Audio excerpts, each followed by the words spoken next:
السلام علیکم ویورز، امید کرتا ہوں آپ تمام لوگ خیریت سے ہوں گے۔ کل جو ہے یوم شہداء کی تقریب سے خطاب کیا جناب حاجی صاحب نے، اور جو ہے حاجی صاحب نے، جنرل قمر واجہ صاحب نے، چیف آف آرمی سٹاف نے بتایا کہ میں 6 سال تک جو ہے سپہ سالار رہا اس عظیم فوج کا جس نے اتنی قربانیاں دی۔ بالکل ہم اسے مانتے ہیں، اور ہماری عظیم فوج کی بدولت آج ہم اپنے گھروں میں محفوظ اور سکون کی نیند سو رہے ہیں، اور اس کے پیچھے بالکل آپ لوگوں کا ایک بڑا بالکل رول پلے ہے۔ لیکن اس کے اندر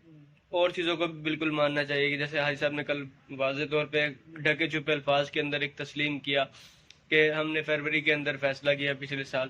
کہ ہم سیاست میں مداخلت نہیں کریں گے، تو اس سے پہلے مطلب کہ کل کی جا رہی تھی۔ حاجی صاحب نے پھر کل ایک اور کام کیا، ہر ایک چیز کا کریڈٹ لینے کی کوشش کی،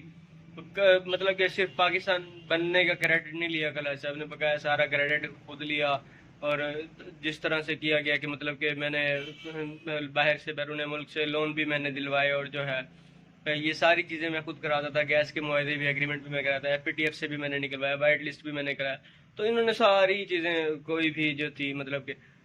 بنیادی جو فوج کا جو بنیادی کام ہے اس سے ہٹ کے بھی جو ہے اپنے بارے میں بتایا کہ ہم لوگ اتنے یعنی کہ کوآپریٹو لوگ ہیں۔ بالکل یار، آپ لوگ کا بالکل یہ ہے کہ یہ ملک آپ کا بھی اتنا ہی ہے جتنا ایک ہم سب لوگوں کا ہے۔ پھر اس کے اندر ایک پوری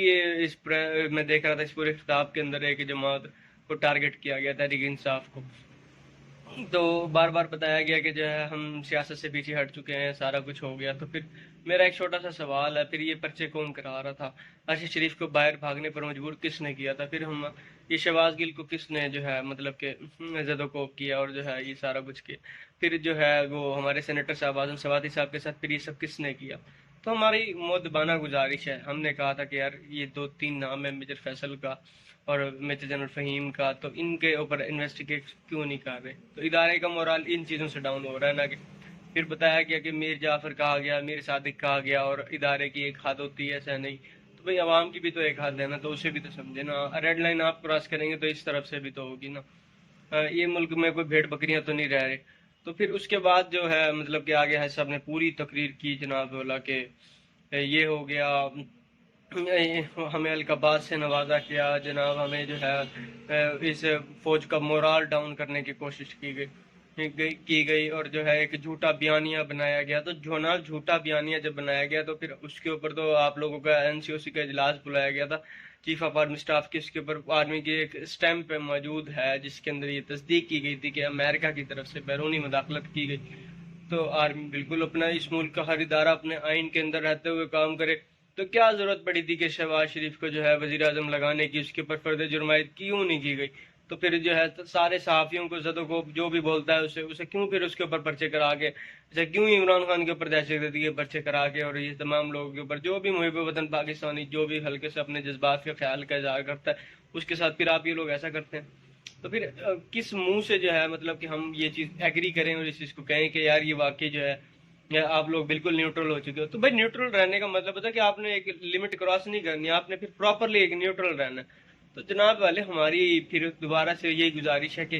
اگر جناب بالکل آپ نے اگر فوج نے فیصلہ کیا، ہمیں فیصلہ بتانا نہیں، آپ کو بتانے کی ضرورت ہی نہیں پیش آنی چاہیے تھی، ہمیں وہ فیصلہ نظر آنا چاہیے تھا کہ یار واقعی جو ہے آرمی اس ٹائم بالکل نیوٹرل ہو چکی ہے۔ جناب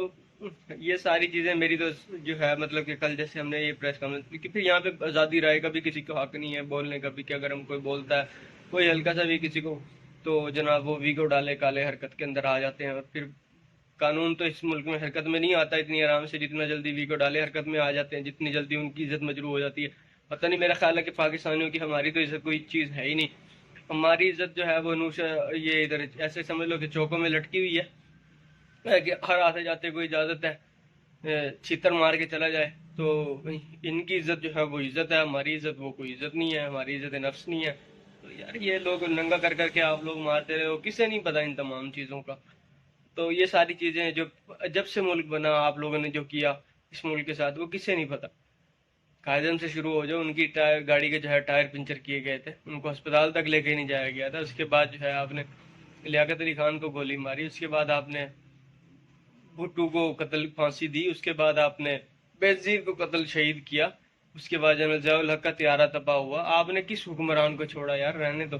تو یہ سب چیزیں تو ہر پاکستانی جانتا ہے، بچہ بچہ جانتا ہے، یہ ہمارے دلوں میں درد ہے، اور یہ انشاءاللہ العزیز یہ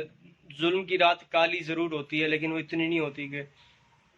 مطلب کہ اس کا کوئی اینڈ ہی نہ ہو، تو پھر یہ تو اینڈ تو ہوگا نا انشاءاللہ العزیز۔ اب یہ قوم انشاءاللہ جاگی بھی ہے، اور یہ قوم جس میں جوش و جذبے اور ولولے کے ساتھ جس طرح سے ہے یہ ساری چیزیں لے کے چل رہے ہیں، انشاءاللہ العزیز یہ بہت جلد یہ زنجیریں توڑ کے اور انشاءاللہ اپنی حقیقی آزادی کی طرف رواں دواں ہوں گے، اور بالکل یہ ملک آزاد ہوگا۔ پہلے یہ ہندوستان سے آزاد ہوا تھا، اور اب یہ جو ہے انگریزوں کی غلامی اور جرنیلوں کی غلامی سے انشاءاللہ آزاد ہوگا۔